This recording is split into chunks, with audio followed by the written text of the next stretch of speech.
የኤርትራ መንግስት ጠቅላይ ሚኒስትር አብይ አህመድ ዶክተር ላይ በፓርላማ ቀርበው ለሰጡት ማብራሪያ እና በተለይ ከኤርትራ ሻዕቢያ፣ ከህወሓትና ከሱዳን ወቅታዊ ሁኔታ ጋር በተያያዘ ላነሷቸው ነጥቦች በማስታወቂያ ሚኒስቴር በኩል ፈጣንና ጠንከር ያለ ምላሽ ሰጥተዋል። ሁለቱም ወገኖች በቀጠናው ለሰላም በጎረቤት ሀገር ጣልቃ ገብነት ዙሪያ እርስ በርሳቸው ተቃራኒ የሆነ ክሶች ሰንዝረዋል። ጠቅላይ ሚኒስትር አብይ አህመድ በፓርላማ ንግግራቸው በትግራይ ክልል የሚንቀሳቀሱ ኃይሎች ወጣቶች በጉልበት እያፈሱ ለሱዳን ጦርነት እየሸጡ መሆኑን ገልጸው የትግራይ ወጣት በማያውቁት ጉዳይ በሱዳን ጦርነት ውስጥ ህይወታቸውን እያጡ ነው ብለዋል።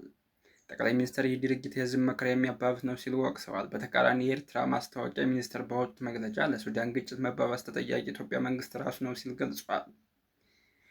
የኢትዮጵያ ለሱዳን ፈጣን ድጋፍ ለኃይሎች ለአርኤስኤፍ በቤኒሻንጉል ጉሙዝ ክልል ውስጥ ሚስጥራዊ የጦር ሰፈር ማሰልጠኛ በመስጠት በቀጥታ የጦርነት ውስጥ ተሳትፎ እያደረገች መሆኑን ለዚህ ግልጽ ማስረጃ አለ ሲል አጸፋዊ ክስ ሰንዝረዋል። ጠቅላይ ሚኒስትር አብይ አህመድ በንግግራቸው ኢትዮጵያውያን ሉዓላዊነት አደጋ ላይ የሚጥል ማንኛውም አይነት ትንኮሳ ለመመከት መንግስታችን ዝግጁ መሆኑን አረጋግጧል። የኤርትራ መንግስት በበኩሉ ኢትዮጵያ ዓለም አቀፍ ህግጋትን፣ የቀጠናውን ሀገር ሉዓላዊነት እየጣሰች ያለች የባህር በር ባለቤትነት በሚል የምታሳየው የግዛት ማስፋፋት ፍላጎት ነው ብሏል። ኢትዮጵያ መንግስት በአንድ በኩል ጥቃት አድራሽ፣ በሌላ በኩል ደግሞ ተጠያቂ ሆኖ የመቅረብ ድራማ እየሰራ ነው ስትል ወረፈች።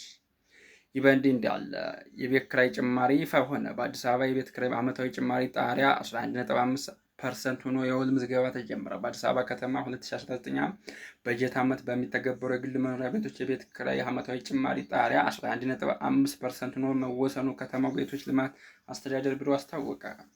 ውሳኔውም የነዋሪ የመክፈል አቅም የወቅቱ የኢኮኖሚያዊ ሁኔታ ያገናዘበ ሳይንሳዊ ጥናት ተካሂዶበት የተወሰነ መሆኑ ተገልጿል። ይህም ተከትሎ በመላው ከተማ በሚገኙ የግል መኖሪያ ቤቶች አከራይ ተከራይ አዲስ የውል እድሳት ምዝገባ ከዛሬ ሐምሌ 1 ቀን 2018 ዓ.ም ጀምሮ በሁሉም ክፍለ ከተማ ቤቶች አስተዳደር ጽሕፈት ቤት በይፋ መጀመሩ ቢሮ አስታውቋል።